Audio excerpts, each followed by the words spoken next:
¿Qué tal, amigas y amigos? Bienvenidos a una lección más sobre la Sagrada Escritura, lecciones bíblicas. Estamos llegando ya a la lección número 13 que tiene como título Los libros históricos. Vamos avanzando poco a poco, recordando que estas clases tienen como finalidad que tú tengas una visión amplia, completa de lo que es la Sagrada Escritura y después puedas leerla como a ti te plazca, quizás capítulo por capítulo, libro por libro, o acercándote a aquellos libros que más te interesen. Pero lo importante es tener una visión general de la Sagrada Escritura. Recuerden, amigos, que me encuentro en la oficina, no en un estudio profesional, y por lo tanto, si escuchamos un claxon, el maullido de un gato, un teléfono, alguna cosa externa a nuestra clase, no le ponemos atención y nosotros continuamos con nuestro tema. Introducción. ¿Qué son los libros históricos? Aquellos que recogen algún suceso o historia de carácter sagrado, es decir, historias que tienen que ver con nuestra relación con Dios, en los cuales aparece directa o indirectamente la intervención de Dios, es decir, que Dios intervenga en nuestra historia. ¿Cuál es el fin que se propone Dios a través de la persona que escribe? No es hacer una historia simplemente con datos, con fechas, sino sobre todo dar una enseñanza religiosa, porque a Dios lo que le interesa es dar un mensaje, enseñarnos, conducirnos, mostrarnos su amor. Por lo tanto, el historiador bíblico saca lecciones del pasado también. Por ejemplo, vamos a decir, cuando estaban en Babilonia, se pusieron a pensar qué es lo que había pasado en tiempo de Moisés, se pusieron a pensar qué es lo que había pasado en el desierto, y de aquello pueden sacar una lección. Por ejemplo, Dios nos acompañó siempre, Dios nunca nos falló, Dios siempre respetó la autoridad de Moisés. Bueno, de la historia sacar una lección. Los libros históricos de la Biblia, según el canon, la lista de la Iglesia Católica, son ¿cuántos? 16. El Pentateuco, ¿cuántos tenía? 5. En este caso, los libros históricos van a ser 16. ¿Cuáles son? Los enumero y después iremos hablando del contenido de cada uno. Josué, Jueces, Ruth, Samuel, Libro de Reyes, que va a estar dividido en dos, por lo tanto, primero y segundo. Crónicas, que va a estar dividido en dos, primero y segundo. Esdras, Nehemías, Tobías, Judith, Esther y Macabeos, que también va a estar dividido en dos, y por lo tanto Macabeos 1 y 2. Y te recuerdo por qué estaban divididos en dos, porque eran rollos sumamente gruesos, difíciles de manipular, y dijeron, vamos a dividirlos en dos partes. Bien, no fueron escritos en el orden que te acabo de mencionar. Sin embargo, este es el orden que se les pone dentro de la Biblia para que se puedan comprender mejor, para que tengan una mayor claridad. Y empezamos primero con el de Josué. Este libro es el número 6 de la Biblia. Después del Pentateuco, de los primeros 5, este es el sexto, y se llama así porque Josué, el sucesor de Moisés, es el protagonista de estas páginas.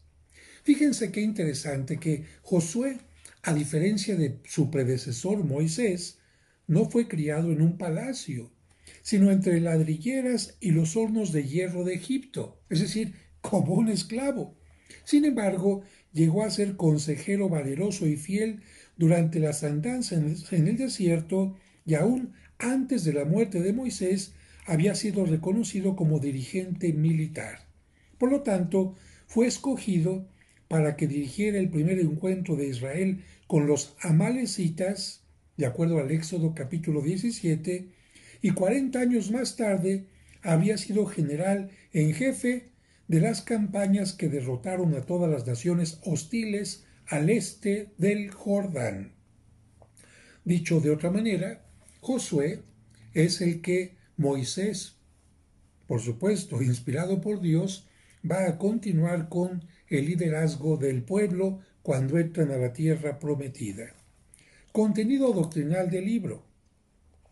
Cuenta el cumplimiento de la esperanza del pueblo de Israel porque han llegado ya a la tierra prometida y este libro podía centrarse especialmente en el capítulo 1, versículo 6, donde dice: esfuérzate y sé valiente, porque tú repartirás a este pueblo por herencia la tierra de la cual juré a sus padres que les daría a ellos.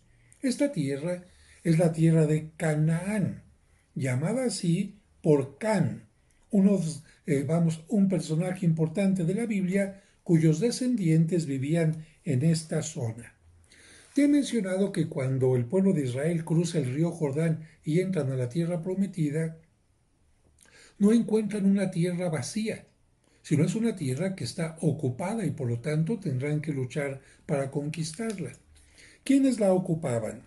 Los amorreos, los geteos, los gergeseos, los fereceos, los heveos, los jebuseos y los cananeos, a los cuales se les aplica más estrictamente la palabra de cananeo porque vivían en Canaán. Ellos habitaban junto al mar y junto a la ribera del Jordán.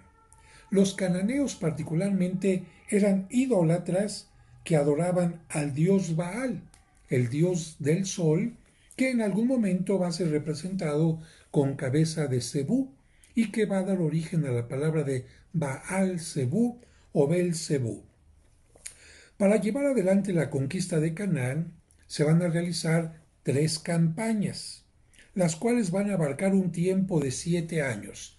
7 años, 3 campañas para conquistarla. Durante este tiempo, Israel subyugó a 7 naciones, a 31 reyes, cuyos nombres van a aparecer en el capítulo 12. Entonces, luchas para conquistar durante 7 años, 3 campañas, y ya ocupada la tierra de Canaán, viene entonces la distribución de la tierra, que se va a hacer ¿cómo? Por suertes.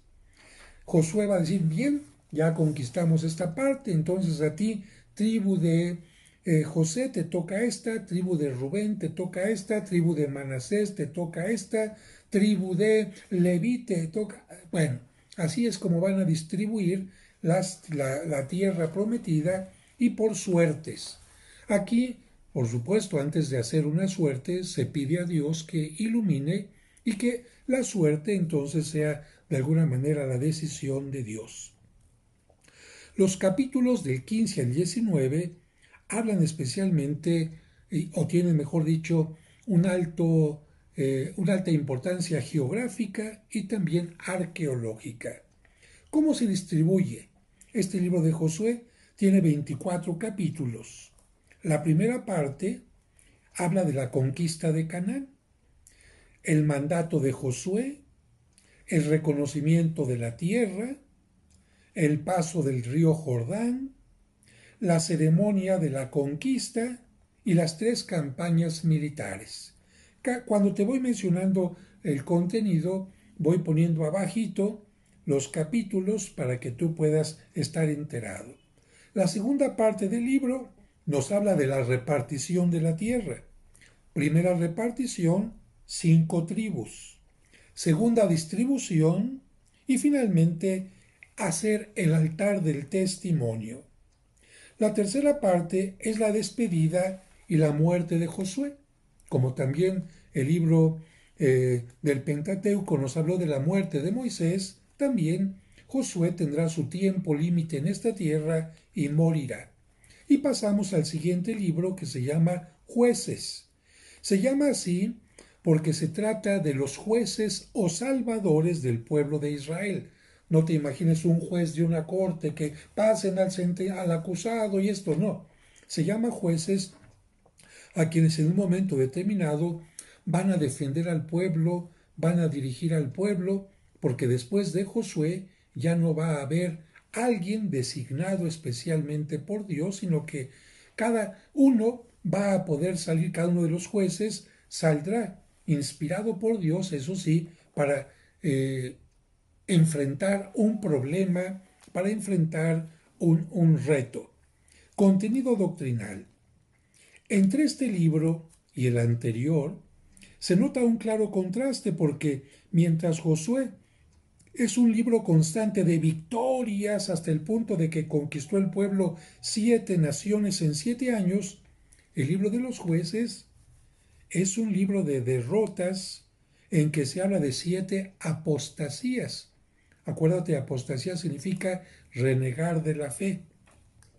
Se habla de 7 opresiones. Van a oprimir al pueblo de Israel. Y de 7 liberaciones.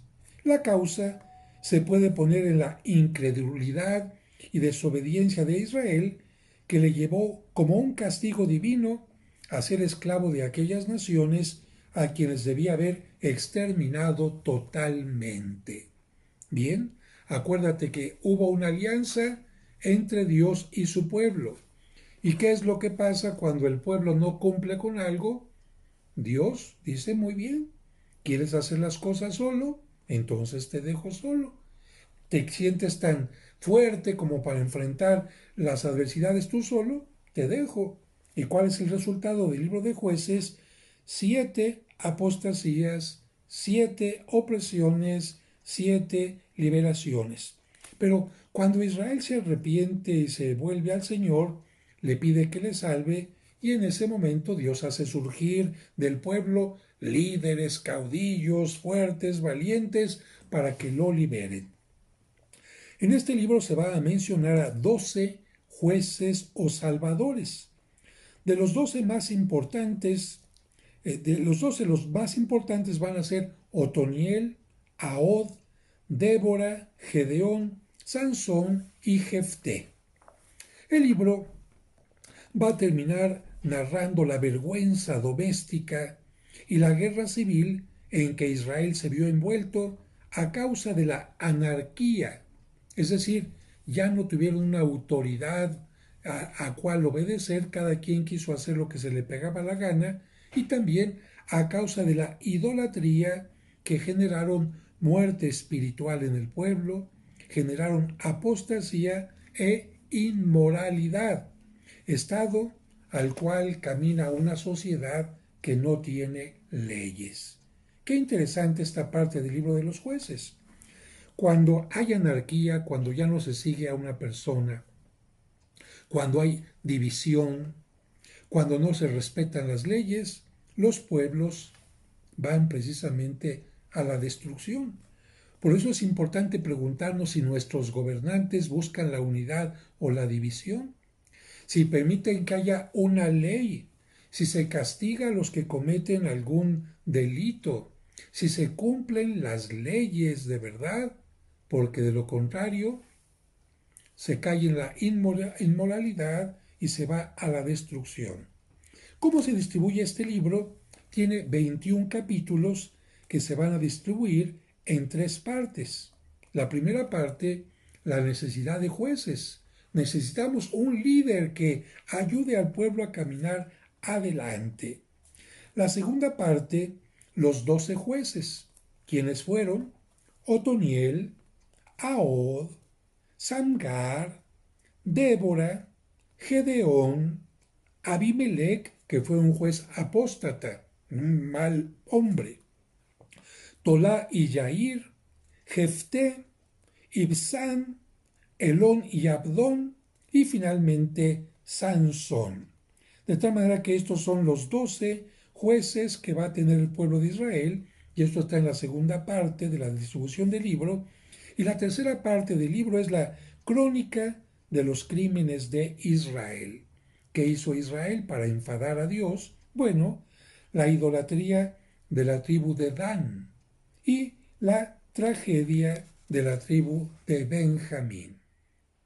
Y pasamos ahora al libro de Ruth, el octavo libro de la Biblia que nos habla precisamente de Ruth, una mujer que no era judía sino de Moab, moabita, que se había casado con un judío. pero lamentablemente se quedó viuda y sin hijos.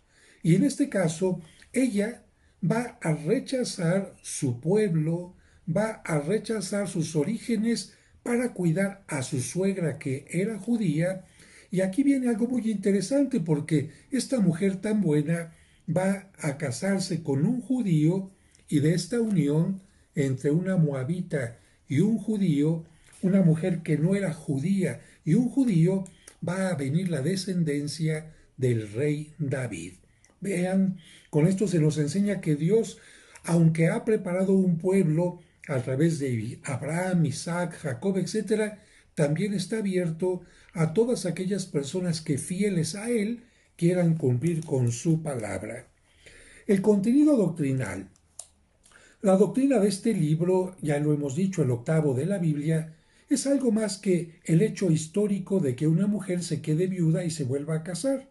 Ruth trae también la promesa de un rey que va a venir, el rey David, cuyo reinado justo traerá también fuerza y estabilidad a una nación que, como vimos en el libro de los jueces, había caído en la anarquía y consiguientemente en la esclavitud y en la opresión.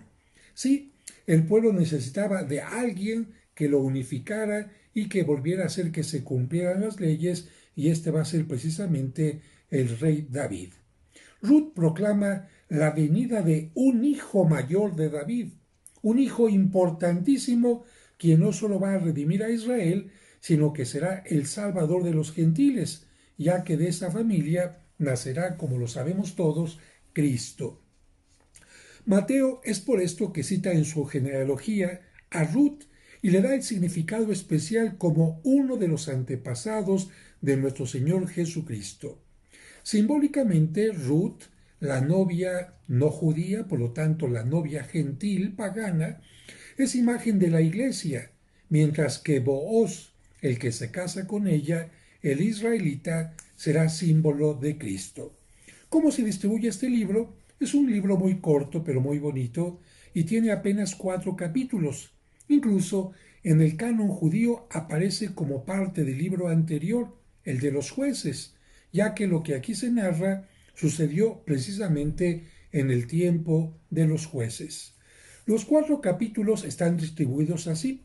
Primero, aflicción de Noemí y elección de Ruth. Es decir, Noemí es la suegra, la que se va a quedar solita, y elección de Ruth. Es decir, Ruth elige seguir a su suegra. Segundo capítulo, Ruth es escogida por Booz, el judío que se va a casar con ella. Tercero, Noemí propone la boda de Booz con Ruth. Y cuarto, el matrimonio y la descendencia de ambos. Pasamos al siguiente libro, que está dividido en dos, y será el libro de Samuel, primero y segundo libro de Samuel. Estos dos libros, como afirma Orígenes y San Jerónimo primitivamente, formaban un solo libro en el texto hebreo, llamado también libro de Samuel. Fueron los traductores griegos, los 70, los judíos de los que ya hablamos, los 70 sabios judíos, los que para su manejo más fácil lo dividieron en dos, llamándolos primero y segundo de los reinos, o bien primero y segundo de Samuel, a los cuales unieron otra obra titulada Los Reyes, dividiéndola también en dos libros, primero y segundo de Samuel, y después vendrá la división de primero y segundo de los Reyes. La división en 4 libros, 2 de Samuel y 2 de los Reyes, ha prevalecido en las ediciones modernas, de tal manera que en tu Biblia seguramente vas a encontrar el libro de Samuel 1 y 2, así divididos, y el libro de los Reyes 1 y 2, también divididos. Pero seguimos con el de Samuel. Contenido doctrinal. Los dos libros giran alrededor de 3 grandes personajes del Antiguo Testamento: Samuel, Saúl y David. Samuel entra en escena en el primer capítulo, el capítulo del primer libro, Saúl en el 9 y David en el 16. Samuel desaparece en el capítulo 25, Saúl en el 31, mientras que David continúa ocupando el centro hasta el final del segundo libro. En los dos libros se narran los acontecimientos históricos de los últimos jueces de Israel y el inicio, la institución de la monarquía, es decir, el paso de los jueces a los reyes. Se trata de uno de los acontecimientos históricos y políticos más importantes del pueblo de Israel. Las tribus hebreas se encontraban dispersas y por lo tanto, si estaban desunidas, no podían hacer frente a sus enemigos, pero al final se unen y se convierte Israel en un pueblo glorioso. Claro, si la unión hace la fuerza, cuando el pueblo tuvo la unión gracias a un rey, pudo tener más victorias. Llega un tiempo, el tiempo de el profeta Elí, en que la moral del pueblo se rebaja y cae derrotado y hasta incluso llega a perder el arca de la alianza. Sí, les roban el arca de la alianza a los judíos. ¿Cómo se distribuye este libro? Bueno, el libro primero tiene 31 capítulos que van a ser divididos en tres partes. El prólogo, la infancia y la juventud de Samuel. ¿Quién es Samuel? Samuel va a ser considerado por unos el último de los jueces y sobre todo porque va a dar el paso al tiempo de los reyes. A él le va a tocar consagrar al rey Saúl y también al rey David. Este hombre no iba a nacer, o mejor dicho, su madre no podía tener hijos y un día se acerca al santuario y empieza a orar tanto que el sacerdote de aquel tiempo, llamado Elí, le dice: vete de aquí, vieja borracha. Pero lo que pasa es que esta mujer estaba haciendo muchísima oración y llamó la atención de aquel sacerdote llamado Elí. Primera parte entonces del libro primero, prólogo, infancia y juventud de Samuel, que incluye el nacimiento y la consagración de Samuel, el cántico de Ana, la mamá de Samuel, y el sacerdote Elí, que se estaba portando bastante mal. Segunda parte, judicatura de Samuel, es decir, cuando Samuel está al frente del pueblo e instituye la realeza, haciendo que el pueblo empiece a tener un rey. Pero vamos por partes. En esta segunda parte, Israel es derrotado por los filisteos. Los filisteos se roban el arca de la alianza y la regresan. Samuel gobierna al pueblo, pero el pueblo dice: queremos un rey, queremos un rey. Y el pueblo recibe la respuesta de Dios cuando cuando Samuel unge al rey Saúl. Aquí de repente hay confusión porque el profeta, ¿cómo se llama? Samuel. El rey, ¿cómo se llama? Saúl. ¿Cómo se llama el rey? Saúl. ¿Cómo se llama el profeta? Samuel. Como a veces son parecidos, a veces la gente se puede confundir. Tercera parte de este primer libro, reinado accidentado de Saúl. Este primer rey, fíjate, es el primero y ya está resultando mal, por lo que va a aparecer el rey David para hacer que las cosas se mejoren. ¿Cómo se divide esta tercera parte? Dios rechaza a Saúl. Después viene el rey David. El rey Saúl se va a poner celoso de David y lo va a perseguir para quererlo matar. Y finalmente Dios dice: tú me has fallado, y el rey Saúl pierde la vida. La segunda parte va a tener, el segundo libro va a tener 24 capítulos y se pueden distribuir así. Una vez que ha muerto Saúl, ¿quién va a ocupar el reinado? David. Vendrá, por lo tanto, una guerra civil. ¿Por qué? Te explico rápidamente. Porque el rey Saúl tenía su grupo de seguidores. David va a tener su grupo de seguidores. Y como no se ponen de acuerdo, entre este grupo y entre este grupo, todos son judíos, entre este grupo y este va a haber divisiones y por lo tanto se habla de una guerra civil. Después, los reinos, finalmente David va a lograr que se unan y por esto al rey David se le llama el rey de la unión, el rey del pueblo de Israel unido. Después viene un culto nacional. Todos están unidos y se ofrece un solo culto. Esto va a hacer que se expanda el sentimiento, el espíritu de nación y finalmente se nos hablará en esta primera parte del libro segundo de David, que comete un pecado grave porque se enamora de una mujer casada, tiene relaciones con ella y después manda matar al marido. Piensa que nadie lo va a descubrir porque él es el rey, nadie lo vio, pero ¿qué crees? Se va a aparecer el profeta para decirle, David, Dios sabe lo que hiciste y por lo tanto te va a castigar. Y el rey David se arrepiente. Segunda parte de este libro aparece Absalón. Se nos va a contar primero su historia para entender por qué se va a rebelar contra el rey David. Y claro, David al ver que Absalón quiere aniquilarlo, David huye y vendrán después las últimas guerras contra los filisteos y finalmente un himno de acción de gracias de David por haber obtenido el apoyo de parte de Dios.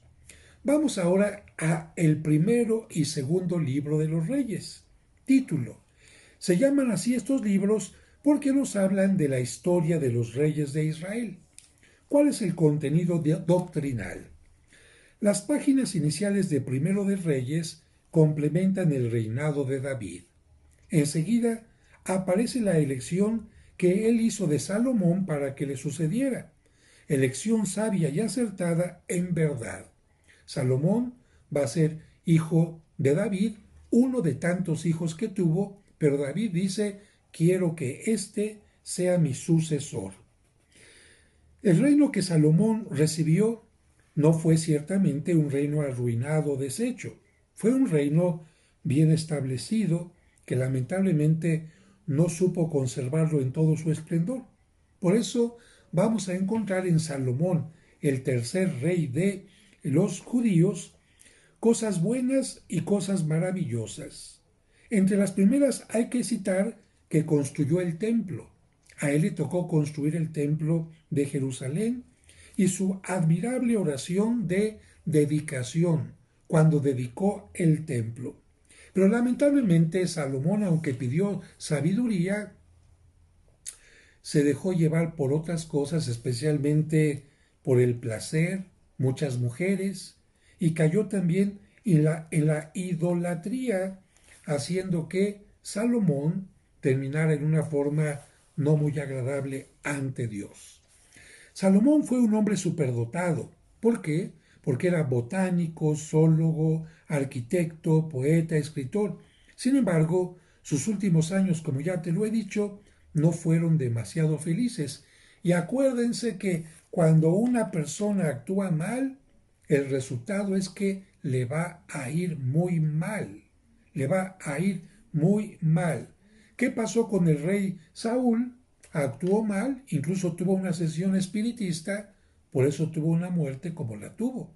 ¿Qué le va a pasar a David? Él hizo algo muy malo, pero se arrepintió y por eso Dios le permitió una nueva oportunidad. Pero Salomón lamentablemente al final de su vida terminó muy mal y no podemos decir que haya tenido un arrepentimiento profundo y por culpa de Salomón, este reino que ya había tenido David unido se va a dividir en dos. Pero bueno, vamos adelante con la distribución del libro de primero y segundo de los reyes. Distribución de el libro primero.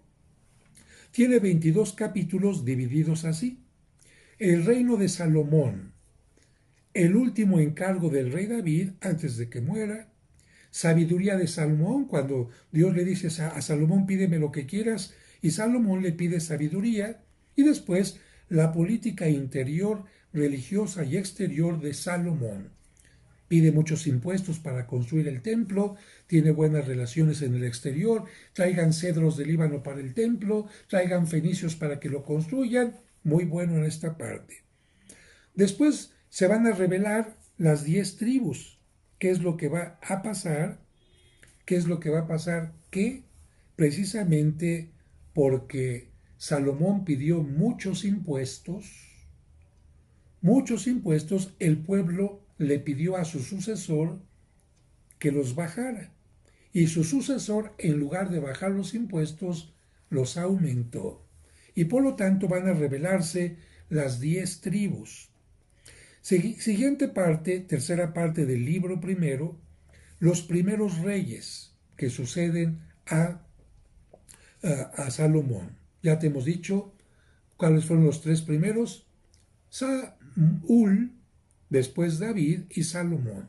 Pero con Salomón se va a dividir el pueblo de Dios en dos: el reino del norte y reino del sur, y cada uno va a tener sus reyes, el reino del norte unos y el reino del sur otros. Y precisamente la tercera parte nos va a hablar de los primeros reyes, y después va a aparecer el profeta Elías, porque estos reyes que siguieron después de Salomón, no hombre, el que no metía la pata, como decimos popularmente, se alejaba de Dios, el que no caía en la idolatría, y por eso, ante un rey que se casa con una mujer pagana, que no solamente lo manipula, sino que este rey le permite que construya altares a otros dioses, este rey permite que los sacerdotes sean maltratados por esta mujer, y por lo tanto la fe en el Dios verdadero vaya en declive. Dios va a hacer que aparezca un profeta, el profeta más grande que se considera en la Sagrada Escritura, no porque haya escrito, sino por lo que hace. Va a ser el profeta Elías. Y después se termina esta primera parte hablándonos de este rey malvado, el rey Acab, o también lo puedes escuchar como Ahab con J. El segundo libro de los Reyes se va a componer de 25 capítulos y trata principalmente de la decadencia y de la caída del reino israelítico, y va a durar más o menos unos 300 años este periodo. Te explico rápidamente esto de la caída del reino israelítico. A ver, me regreso un poquito. Después de la muerte de Salomón, ¿cómo dijimos que se iba a dividir el pueblo de Israel? En dos partes, el pueblo de Israel así se llamaba. Cuando se divide, se va a llamar reino de Israel solamente la parte del norte, con 10 tribus. Y se va a llamar reino de Judá la parte del sur, con las otras 2 tribus que faltaban, para que sean 12. De esta manera lo entiendes más fácil. En el reino del norte van a buscar una capital, porque no tienen capital para tener un templo. En el reino del sur sí lo tienen. En el reino del sur es donde está Jerusalén, donde David, donde Salomón vivían y donde estaba el templo de Jerusalén. Son los judíos, la zona de Judá. Bueno, precisamente así se va a llamar el reino del norte, reino de Israel, el reino del sur, Judá. ¿Pero dónde quedó el templo? Acá abajo. Por lo tanto, los de acá, estamos enojados con los de abajo, no vamos a ir al templo, no vamos a ir al lugar donde Dios les pidió que hicieran el templo. Y aquí empieza ya un problema grave. ¿Dónde van a poner el templo? ¿Dónde lo van a construir? Si Dios había pedido que acá van a tener que inventar alguna cosa. Pero este reino del norte es el primero que va a desaparecer. Después le tocará portarse mal al reino del sur, y también a este reino lo van a llevar a Babilonia. Pero este de abajito va a poder regresar. El de arriba, el reino de Israel, va a desaparecer para siempre. Pero me estoy adelantando un poquito. Libro segundo, ya hemos dicho 25 capítulos. Primera parte A, Elías y Eliseo, profeta Elías y su sucesor Eliseo. Después B, los reyes de Israel. Y aquí te va a hablar un poquito de cada uno de ellos y sus cosas buenas y sus cosas malas. Jehú, Joacás, Joás, Jeroboam y todos los demás. La tercera parte C del libro segundo de los reyes, el cautiverio de Israel. Los van a tomar presos los asirios. Después les van a pedir, por supuesto, tributo, y finalmente los van a llevar al destierro. Después vendrá la siguiente parte de este segundo libro, los reyes de Judá. Es decir, se nos habló primero de los reyes del norte. Ahora, de aquí en adelante, se nos va a hablar de los reyes de Judá. ¿Por qué acá? Pues porque acá ya no existen. Reyes de Judá, Ezequías, Manasés y Josías. Y después vendrá el saqueo de Jerusalén y la caída del reino de Judá. Lo que te había dicho. Primero desaparece esto, se los llevan los asirios, ya no regresa nunca, se termina para siempre el reino de Israel, reino del norte, el reino del sur, el reino de Judá, permanece, pero también van a cometer algunas cosas equivocadas y van a venir los babilonios con Nabucodonosor, van a quemar la ciudad, van a destruir el templo y vámonos, vámonos al destierro todos, vámonos, se acabó.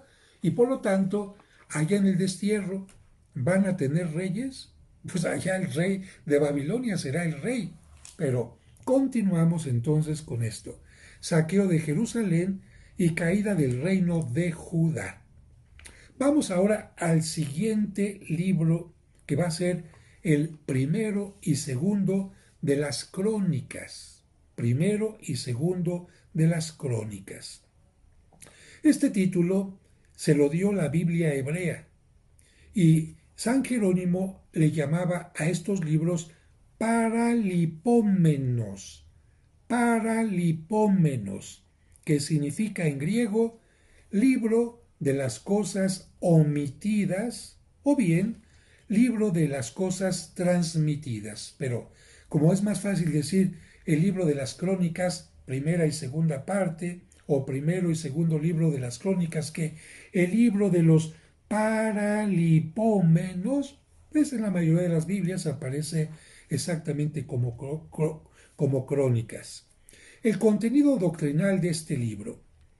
Muchas cosas relatadas en los libros anteriores se recogen también en estos dos. En términos generales podemos decir que en ellos se narra la historia sagrada del reino. Por eso hay muchas cosas parecidas y repetidas de el libro de Samuel y de los reyes. El objetivo principal al escribir estos libros está en proveer genealogías correctas. Estas genealogías eran de gran utilidad para asignar las personas a sus respectivas tribus y familias cuando retornaron de Babilonia a Jerusalén.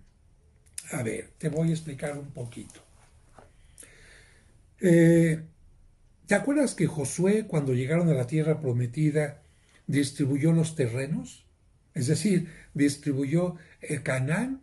A ti la tribu de Efraín te va a tocar esto, a la tribu de Manasés te va a tocar este terreno, la tribu de Benjamín, etc. Bien, en el momento en que vienen los enemigos, primero los asirios que se llevan al pueblo del norte, y después los caldeos o babilonios que se van a llevar a los reinos del sur, ¿a quién van a pertenecer estas tierras? Bueno, durante un tiempo los asirios estuvieron por acá, también llegaron gente de otros lugares, de Egipto, de Chipre, se acomodaron en algunos lugares, pero cuando regresaron finalmente del destierro los judíos y quisieron ocupar una tierra, a ver, ¿a ti de qué familia eres? Pues yo soy de la familia de la tribu de esto. Ah, entonces te toca esta zona. ¿Tú de qué familia eres? Pues de la familia de Zabulón. Entonces tienes que colocarte en esta zona. ¿Y tú de qué familia eres? De la familia de Rubén. Tienes que colocarte en esta. ¿Y tú de qué tribu eres? De tal. Así que para que pudieran reacomodar a la gente a su regreso después del exilio, era necesario hacer esta genealogía. Es decir, a ver, ¿tú de quién eres? Pues soy hijo de fulanito y nieto de perenganito y de perenganito y de perenganito y perenganito. Ah, entonces ya sabemos que tus antepasados habían recibido esta tierra para vivir. Por lo tanto, te toca ir a esta tierra. Por eso eran tan importantes las genealogías en este libro de las crónicas. Sin ellas, les hubiera sido casi imposible la redistribución de Israel entre los cautivos liberados. Para nosotros también tiene una gran importancia, ya que a través de ella se demuestra que el Mesías es el hijo prometido de David, de Judá, de Abraham y de Adán. Dicho de otra manera, si aquí en este libro pusieron tanto interés en ver de quién descendía tal y tal y tal persona, gracias a este libro podemos entender en los libros que nos hablan de Jesucristo, Jesucristo nació de José, José nació de fulanito, este de perenganito, de perenganito, de perenganito, y así llegamos hasta el rey David. Por eso a Jesús le gritaban Jesús, hijo de David, porque hay una genealogía que lo lleva hasta el rey David. Pero el rey David también va a tener una genealogía que lo va a llevar hasta Abraham, y así sucesivamente. Aquí se da mucha importancia a todo cuanto tiene que ver con el culto público. Se da también por lo mismo importancia a la música, porque la música formaba parte del culto. Acuérdate, todos los salmos eran cantados, y los hebreos cultivaban la música y los coros con mucho cariño. ¿Cómo se distribuyen estos libros primero y segundo de Crónicas? Libro primero, 29 capítulos que nos van a hablar así. Genealogías en la primera parte, Adán, desde Adán hasta Saúl, el rey Saúl. Segunda parte, reinado de David, que va a llevarnos de la muerte de Saúl, cuando consagran al rey David, y después asuntos militares, religiosos y domésticos. Segundo libro, tiene 36 capítulos distribuidos así. Reinado de Salomón, construcción del templo y el reino de Salomón. Oiga, padre, pues que en los reyes ya nos había hablado de Salomón. Sí, por eso te estoy diciendo que Crónicas va a repetir también algunas cosas de los libros anteriores. Segunda parte del segundo libro, el reino de Judá. Roboam, Asa, Josafat, son reyes, Joás, Amasías, Usías y Ahaz. Josías y finalmente el cautiverio y la restauración, cuando están hechos cautivos y cuando es restaurado finalmente el pueblo de Israel. Llegamos a la siguiente parte, que va a tener una cierta continuación, porque te explico rápidamente, una vez que los babilonios, Nabucodonosor, se habían llevado a los judíos al destierro, por acá va a crecer otra potencia, que van a ser los persas. Y se vale luchar contra las grandes potencias y los persas van a llegar, pácatelas, y van a vencer a los babilonios. Y cuando llegan los persas acá, a Babilonia, el rey Ciro, el rey de los persas, le va a decir a los judíos, a ver, ¿ustedes por qué están aquí? Pues es que nos trajeron a la fuerza. Ah, ustedes no forman parte de este reino. No. Ah, entonces no eran fieles a este rey. Pues era la fuerza. Entonces yo les permito que salgan y regresen a su tierra. Y no solamente eso, sino que les doy ayuda económica para que puedan regresar a su tierra, reconstruir su ciudad de Jerusalén y también el templo. Pero estos dos acontecimientos los vamos a encontrar en el siguiente libro, el de Esdras y Nehemías. Nos faltan todavía de los libros históricos precisamente Esdras y Nehemías, Tobías, Judith, Esther, y después de Esther nos faltaría para concluir el libro primero y el segundo de los Macabeos. Y para que esta clase, esta lección número 13, no se alargue, voy a hacer la lección 13A con estos libros que nos faltan. Así que, ¿qué es lo que pasó cuando el pueblo de Israel pudo regresar del destierro? Precisamente Esdras y Nehemías nos esperan. Y yo los espero a ustedes en la siguiente lección. Así que si les gustó la lección, por favor, pónganle like. Si no les gustó, no le pongan nada. Saben que yo hago mi mejor esfuerzo. A veces se me sale una palabra por otra. A veces tengo problemas de labio y no me sale bien la palabra que quiero decir, pero lo importante es que estoy haciendo mi mejor esfuerzo al igual que ustedes, porque estoy seguro que ustedes están haciendo un gran esfuerzo para acercarse y gozar la Sagrada Escritura. Que Dios les bendiga y hasta la siguiente clase, clase 13A de las 20 que vamos a tener.